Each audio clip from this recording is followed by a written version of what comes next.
Diễm xin chào cô chú, anh chị, các bạn và các em. Video hôm nay mình sẽ làm hoàn thiện một chiếc bánh kem. Thật ra Diễm không có khéo trang trí bánh, nhưng mà Diễm làm ra cái công thức này, Diễm thấy bánh kem rất là ngon. Và với cách trang trí thật là đơn giản, không cần mình phải học cái kỹ thuật gì, mình vẫn có thể làm ra một chiếc bánh xinh xắn dễ thương. Thì cách làm như thế nào? Bây giờ mình cùng vào bếp làm chiếc bánh kem này với Diễm nha.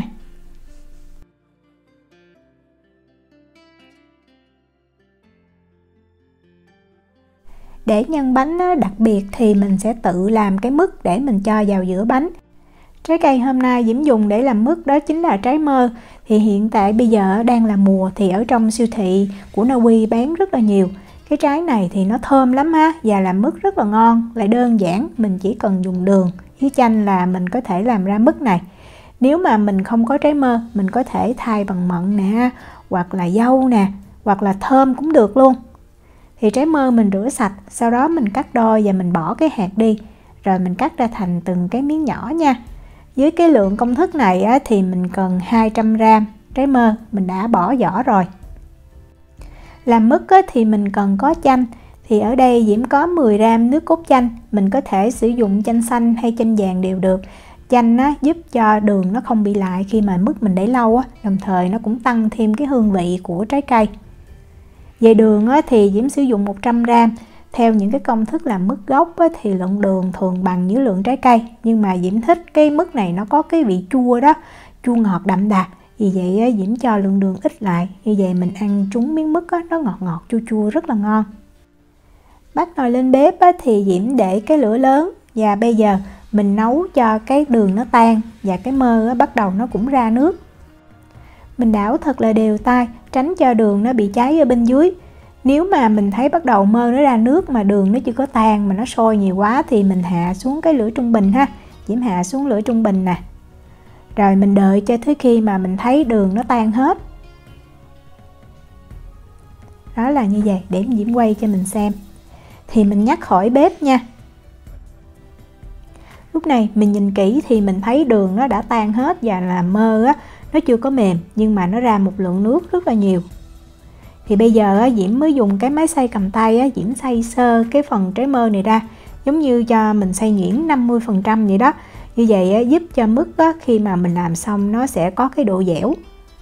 Thường mình làm mứt, ví dụ như mứt dâu đi, mình nên thêm một ít táo xanh vào, hoặc là như trong video mà bánh dứa Đài Loan đó, Diễm cũng làm mứt thơm và Diễm cho thêm tí xíu táo xanh. Như vậy giúp cho cái mứt nó sẽ ngon hơn.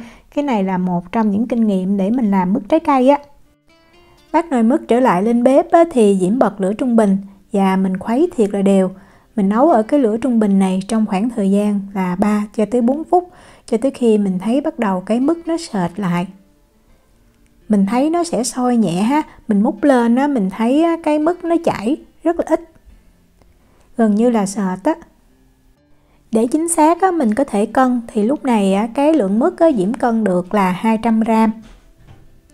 Rồi mình lấy nước cốt chanh 10g hồi nãy mình để sẵn, mình cho vào.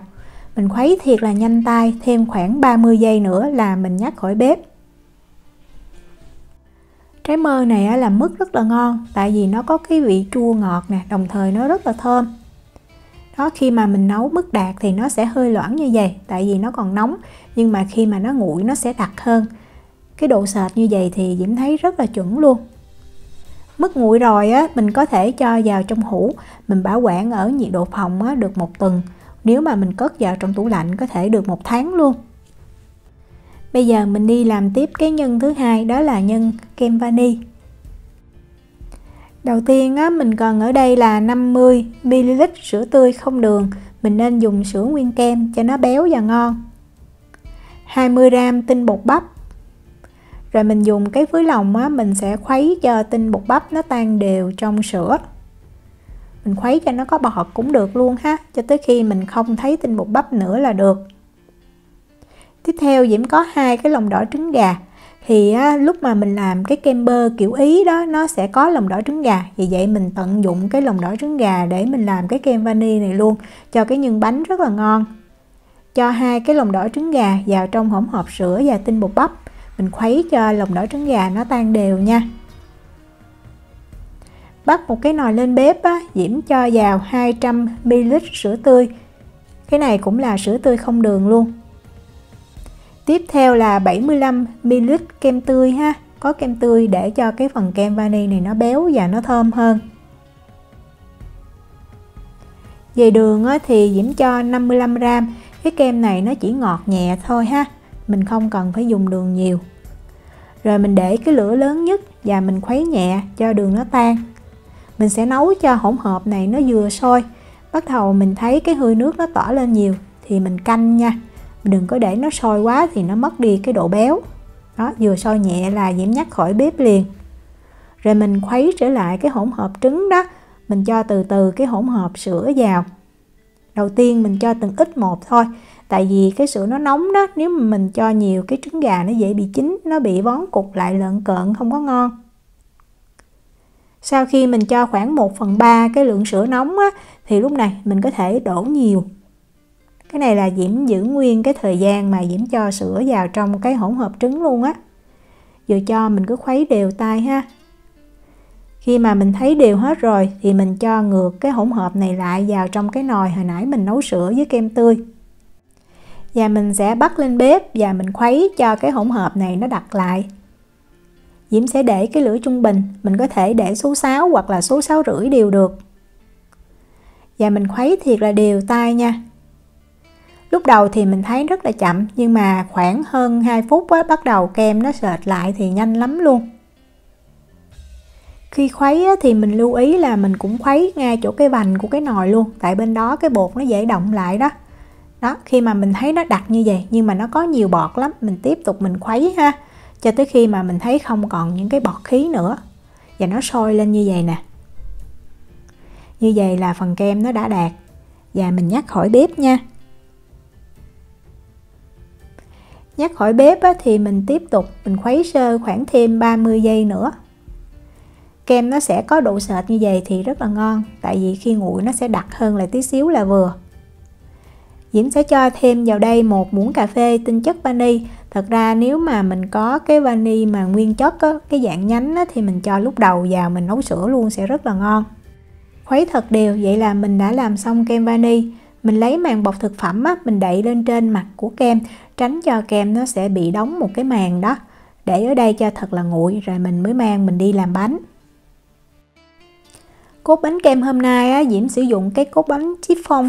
Thì cái công thức này Diễm có chia sẻ rồi, Diễm để cái link ở phần miêu tả video nha. Dưới cái bánh này á, mình sẽ chia nó làm 3 phần bằng nhau. Như vậy mình cho kem và mứt vào ngay giữa, mình ăn rất là ngon, bánh nó không có bị khô, nó giữ được cái độ mềm ẩm. Tại vì mình làm ở nhà, lâu lâu mình muốn làm thì mình không có được những cái dụng cụ chuyên nghiệp á, thì mình cứ cắt thôi ha, cố gắng cắt càng đều càng tốt. Cốt bánh này á, Diễm chỉ sử dụng 90g bột, vì vậy nó rất là mềm và xốp. Rồi bây giờ mình sẽ lấy cái bức mơ hồi nãy mình làm và mình đã để nguội đó, mình cho vào ngay giữa. Một lớp như vậy á, thì Diễm thấy mình cho khoảng 100g là vừa ha. Cho vào á, thì mình trải ra cho thật là đều. Và để cho cái bánh nó giữ được độ ẩm và nó ngon hơn á, mình cần thêm kem tươi mà mình đánh bông. Thì kem tươi á, mình có thể sử dụng là heavy cream hoặc là whipping cream đều được nha. Hôm nay á, Diễm sử dụng cái kem tươi này để Diễm cho vào giữa bánh và Diễm chà láng mặt bánh luôn. Thì Diễm dùng là 300ml kem tươi cộng với lại 60g đường bột. Nếu mà mình thích ăn ngọt hơn thì mình có thể tăng thêm cái lượng đường bột. Và mình bật máy lên, đầu tiên mình để cái số nhỏ thôi. Rồi mình đánh cho mình thấy đường nó tan rồi á, thì mình tăng cái tốc độ của máy lên từ từ. Diễm cứ để số 3 đó mà Diễm đánh ha, cho tới khi mà mình thấy kem nó đặc và nó bong. Lưu ý là mình chỉ đánh kem nó vừa đặc thôi. Kem tươi nếu mà mình đánh cho nó bong cứng quá thì nó sẽ tách ra làm bơ với sữa riêng. Vì vậy đó, mình đánh tới khoảng mà mình thấy đặc như vậy là mình nên kiểm tra từ từ ha. Đó, nó vừa cứng là mình ngưng liền, mình đừng có đánh thêm nữa. Như vậy thì Diễm thấy rất là chuẩn nè. Rồi bây giờ mình tiếp tục mình cho thêm một lớp bánh ở trên. Cái lớp bánh này á, mình sẽ cho phần kem vani. Kem vani mình để nguội nó sẽ đặc lại như vậy. Vì vậy mình khuấy ha, cho nó mịn trở lại. Còn nếu mà mình không thích dùng cái kem vani này á, mình có thể dùng mứt hoàn toàn cũng được. Thì một cái công thức mứt á, mình làm cho nguyên cái bánh này cũng được. Còn cái lượng kem vani này á, khi mà mình làm nó sẽ dư ra một ít, nhưng mà mình cứ cất trong tủ lạnh, mình ăn chung với bánh mì cũng ngon nữa. Sau khi trải đều kem vani á, thì Diễm cho kem tươi đánh bông lên thêm một lớp nữa. Lượng kem tươi đánh bông á, mình cho từ 3 cho tới 4 muỗng canh ha. Sau khi trải đều thì mình cho cái lớp bánh cuối cùng. Rồi bây giờ á, Diễm sẽ chà láng. Thì Diễm dùng cái túi đó, Diễm nặn lên như vậy cho nó dễ. Mình có thể sử dụng cái kem bơ kiểu Ý để mình chà láng thì nó rất là mượt ha, nó bóng. Nhà Diễm á, thì thích ăn cái kem tươi này hơn là cái kem bơ. Tại kem bơ thì nó béo nhiều và nó ăn nó mau ngán hơn.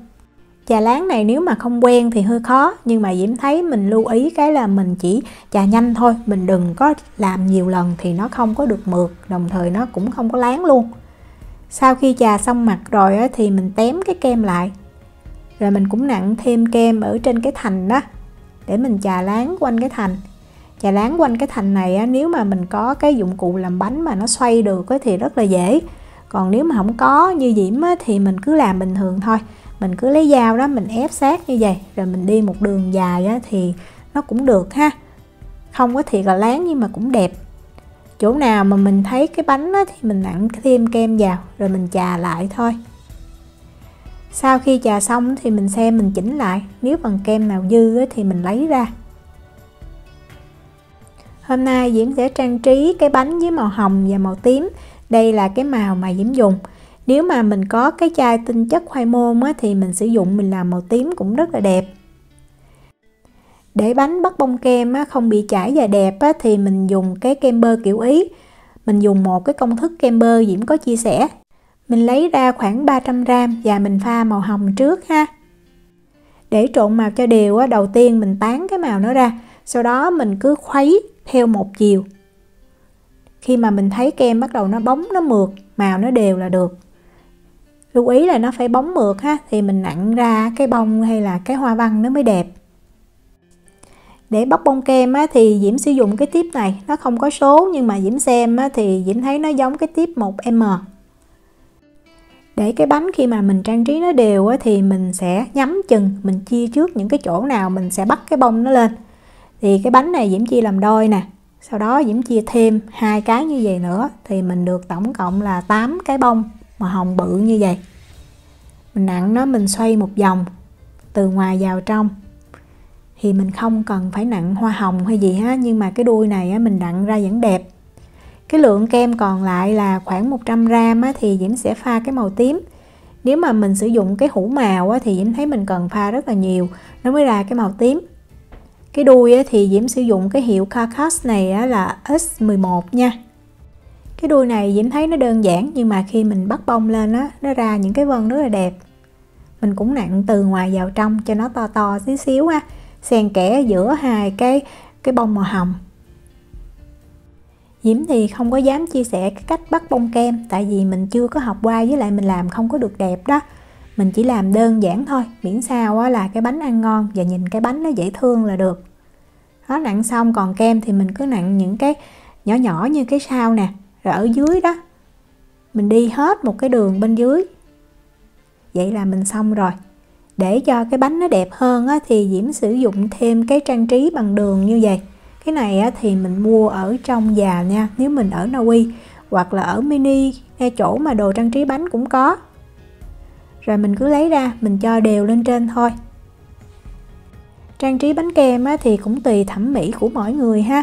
Mình làm sao miễn mình thấy đẹp là được rồi. Đó, vậy là mình đã làm xong chiếc bánh kem rồi, không có khó đâu, rất là đơn giản. Diễm hy vọng là dưới cái video này á, ai cũng có thể tự tay làm ra được một chiếc bánh kem. Không phải thiệt đẹp nhưng mà dễ thương và quan trọng là ăn ngon.